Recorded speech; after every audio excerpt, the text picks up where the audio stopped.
जय गुरुदेव एंड जय श्री कृष्ण। आज हम निफ्टी का हायर टाइम फ्रेम का व्यू लोअर टाइम फ्रेम के साथ कैसे ब्लेंड करके और हायर टाइम फ्रेम का रिट्रेचमेंट हमको कब एक्सपेक्ट करना है और इसको कैसे समझना है, वो जो हम शिक्षा सिस्टम हमारे पूज्य गुरुदेव और शिक्षा फॉर द मार्केट के फाउंडर श्रीमान हिमांशु शाह ने जो हमको इतनी बढ़िया सिस्टम दी है, और इसका थोड़ा बहुत हम अपनी तरीके से कब कब गलत मतलब निकाल के उसको हम अपनी तरीके से यूज़ करना शुरू कर देते हैं, या फिर उसकी सही मायने में थिंकिंग मेथोडोलॉजी क्या होनी चाहिए और कैसे उसको यूज़ करना है, वो हमारा एक्सपीरियंस, हमारा एनालिसिस शिक्षा फॉर द मार्केट की क्वार्टरली से लेके डेली तक की टाइम फ्रेम का यूज़ करके उसका एनालिसिस करके वो शेयर करने की कोशिश करते हैं। Quarterly time frame Nifty current quarter जुलाई अगस्त सितंबर 2021 में कैचिंग द फॉलिंग नाइफ है। अभी एक वीक बाकी है। कैचिंग द फॉलिंग नाइफ में हायर गैप के साथ वो खुला है, स्ट्रेट अपर बैंड ट्रेड कर दिया। स्ट्रेट अपर बैंड ट्रेड करने के बाद राइजिंग 61 क्लेमिंग बाय था, वो भी ट्रेड कर दिया। फिर उसके बाद राइजिंग 100 भी ट्रेड कर दिया। तो जैसे लास्ट मंथ ख़त्म हुआ था और करंट मंथ जब चालू हुआ था, तभी हमने एक शेयर किया था, एक व्यू, एक थॉट प्रोसेस शेयर किया था। वो अभी हम मंथली टाइम फ्रेम में आएंगे तभी हम उसको रिफ़र करते हैं।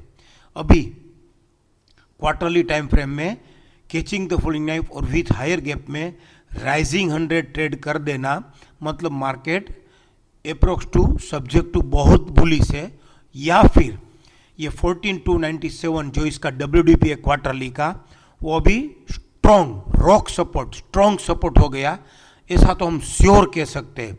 जब तक ये 14,297 आने वाले क्वार्टर में फॉलो पोजीशन के साथ नहीं तोड़ता है, तब तक मार्केट निफ्टी यही क्वार्टर के अकरेंस का जो राइजिंग 100 ट्रेड किया है उसका राइजिंग 261 19,654 से 21,442 आने की उम्मीद ज़्यादा है। लेकिन ये हायर टाइम फ्रेम है, हायर टाइम फ्रेम में ट्रेड करना थोड़ा बहुत मुश्किल होता है, क्योंकि उसका ट्रेडेबल डिस्टेंस बहुत ज़्यादा होता है, उसका स्टॉप लॉस भी बड़ा होता है और टारगेट भी बड़ा होता है। तो उसको हम ट्रेड डायरेक्टली नहीं कर सकते और करना भी नहीं चाहिए। तो फिर इसका सपोर्ट है 16,641 और उसका टारगेट है 21,442। तो उसको हम कैसे चेज करें, उसको हमको कैसे फॉलोअप करना है, या फिर ये without retracement rising upper band trade कर दिया, राइजिंग 61 ट्रेड कर दिया और क्लेमिंग बाय राइजिंग 100 भी ट्रेड कर दिया। तो अब जैसे हमको मालूम है कि विदाउट रिट्रेचमेंट राइजिंग 100 ट्रेड करता है तो subject to stop and sell होता है, या फिर रिट्रेच तो होता ही है। तो उसका रिट्रेचमेंट कैसे गिनना है, कैसे काउंट करना है, कैसे उसको एक्सपेक्ट करना है, कब एक्सपेक्ट करना है, वो थोड़ा शेयर करने की कोशिश हम करेंगे। लेकिन अभी इसका मतलब ये है कि 16,641 के स्टॉप लॉस से इसका टारगेट 20,340 से 21,442 सब्जेक्ट टू कंफर्म है। मंथली टाइम फ्रेम में भी उसने last month claiming by rising 261 का अलर्ट मैसेज दिया था विदाउट रिट्रेचमेंट। तभी हमने बोला था कि अभी ये इसका ट्रेडेबल डिस्टेंस नहीं है, तो अभी ये शायद पहले इसके PCS 16,275 तक रिट्रेच होना चाहिए, राइट। लेकिन उसका जो PCC भी था 17,226, वही शायद नहीं, वही ये महीने में PCS अभी हो गया है। कैसे? उसने हायर गैप में स्ट्रेट अपर बैंड ट्रेड कर दिया विदाउट रिट्रेचमेंट और वापस रिट्रेच हो गया है। रिट्रेच होके अभी वापस वीकली में उसने फ्रेश सपोर्ट दिया है, लेकिन थोड़ा बहुत डिप्लोमेटिक दिया है, तो हम वीकली में समझने की कोशिश करते हैं। लेकिन ये कंसेप्ट भी हम सबको मालूम है कि जो क्लेमिंग बाय या रेजिस्टेंस सपोर्ट में कन्वर्ट हो जाता है तो मार्केट बहुत बढ़ता है। वैसे ही क्वार्टरली में भी उसका पीसीसी भी था 16103, तो राइजिंग 100 ट्रेड करने से जो पीसीसी भी था वही सपोर्ट में कन्वर्ट हो गया है, तो मार्केट 20,000 से 21,000 जाने की उम्मीद ज़्यादा है। परसेंटेज रेशियो उसका वेटेज ज़्यादा है। अब मंथली में भी उसने जो पीसीसी भी था, रेजिस्टेंस था, वो सपोर्ट में कन्वर्ट कर दिया। राइजिंग 261 जो ट्रेड था अलर्ट, वो भी ट्रेड कर दिया।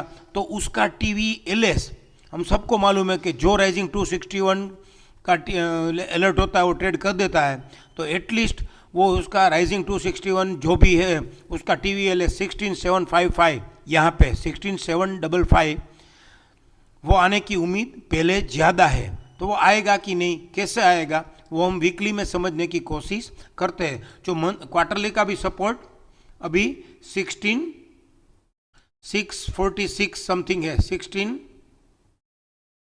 क्वार्टरली का भी सपोर्ट हमारा 16641 ही है। मंथली का भी जो राइजिंग 261 है उसका TVLS जो राइजिंग 261 था उसका TVLS 16755 ही है। और अभी हम वीकली में जाते हैं।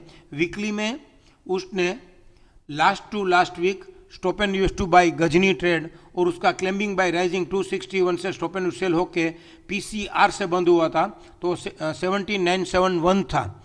और लास्ट वीक अभी जो ये करंट वीक ख़त्म हुआ उसका PCC भी 17998 है, तो ये 17971 अब 17998 तब एक्सटेंड हो गया। और जब तक ये 17998 ट्रेड नहीं करता है तब तक उसका ये climbing by rising 261 top and sell का WDP 6984 तक वो रिट्रेच हो सकता है। तो यहाँ से निफ्टी जब तक ये वीकली टाइम फ्रेम अभी ये बता रहा है कि ये 17998 जब तक ट्रेड नहीं करेगा तब तक हायर टाइम फ्रेम का रिट्रेचमेंट हम एक्सपेक्ट कर सकते हैं। और कब कहाँ तक, सब जगह 1600 से 16,500 से 17,000 का रिट्रेचमेंट का क्राइटेरिया प्राइस हमको मिल रहा है। लेकिन वो ऊपर की साइड ट्रेड करके चला जाए तो फिर हमको रिट्रेचमेंट एक्सपेक्ट नहीं करना है। डेली में भी हमने ये 20th